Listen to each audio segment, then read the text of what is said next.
Earlier I spoke to the TV chef and campaigner, Jamie Oliver, who was at the House of Commons, and I asked him who he blamed for the obesity crisis. It's a cultural shift. It's a cultural shift, ever since the Second World War, really. Whether it's fast food, whether it's frozen food, highly processed food, science, just bigger companies, sort of being able to get better, more strategic at selling high fat, high salt, high sugar products in ways that are fantastically, buyable by the public at mass, buy one, get one free. I mean, the whole world's changed, basically.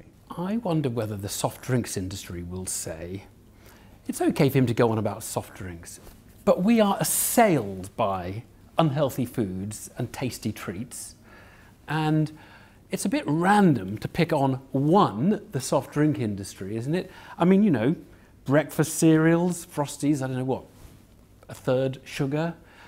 I could look at a maple and pecan bun. I was just looking at one, 25 grams of sugar in it. It's available for £1. Bake Off, British Bake Off led to a surge in sugar sales as people are making cakes and things at home. Are we going to ban all of these? Or why pick on one? Sugary sweetened drinks have earned the right to be focused on, and I'll tell you why. Because they are the single largest source of sugar in our children's and our teenagers' diet. I haven't said ban sugary sweetened drinks or ban anything. You sell Cokes in absolutely, and that's kind of also symbolic. I think what I believe in is a sugary drinks tax, a possible £1 billion raised a year, hypothecated and spent in the NHS on proactive initiatives. It's good news for your case is that the French have something like what you're advocating, yeah. So it can be done if you put your mind to it. People will find practical arguments, but yeah. You can do something like it. Yeah. Doing nothing Bad news, it doesn't seem to have made much difference in France. I mean, we're talking about... Oh, it does. I mean, you've got a 3% drop-off, 3 to 4%. 3%, is that all you're talking about? Well, it's a quarter of the size of the tax I'm suggesting. If you look at Mexico, which is a 10% tax, that's a 6 to 7% drop-off in sales. It's symbolic. It's about addressing business. It's about saying you're welcome into the country to sell your wares, but at no sort of open length. You have earned the right to be focused on because you're so successful.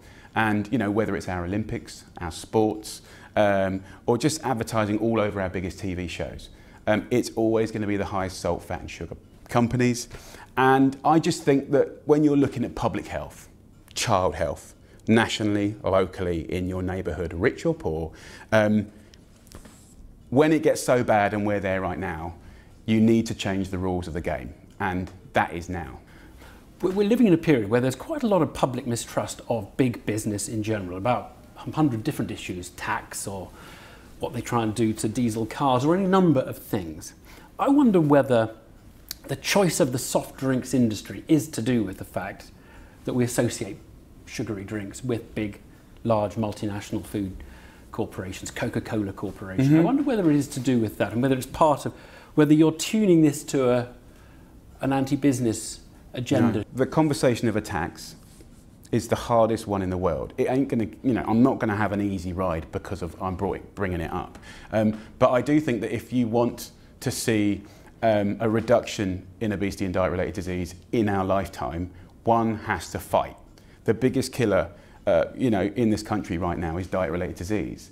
We can keep on looking and we can stroke it and be gentle and just over my dead body, personally. If you look at the last 10 years, if you look at the rhetoric and the paper trail of communications of nutrition on packaging, it's been an absolute mess. Colour coding, voluntary this, voluntary that, it's disgusting. The public is confused. I just stuck that right there, 13 teaspoons of sugar, boom. Now that's not going to stop you buying this product, but it will reduce your consumption. The industry don't want you to have clarity. When you give clarity to the British public, they make they make good choices. Do you think our politicians are a bit scared to say some of this stuff? Because there's a tremendous taboo around being seen to be too preachy or too nanny statist, isn't there? Where you don't seem the slightest bit worried about it. I sit in front of you today as a parent, right, and someone that is proud to run British business. I'm happy to take a spank on profits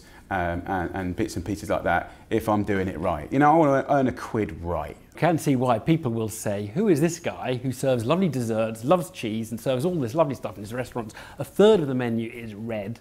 You can't compare 46 little restaurants doing what a restaurant's job is with the penetration of this industry, you know, that hijacked our Olympics and all of our sporting events. Is it going to happen? Do you think we're going to get the tax? People often measure me on did you get it or didn't you? Is it or isn't it?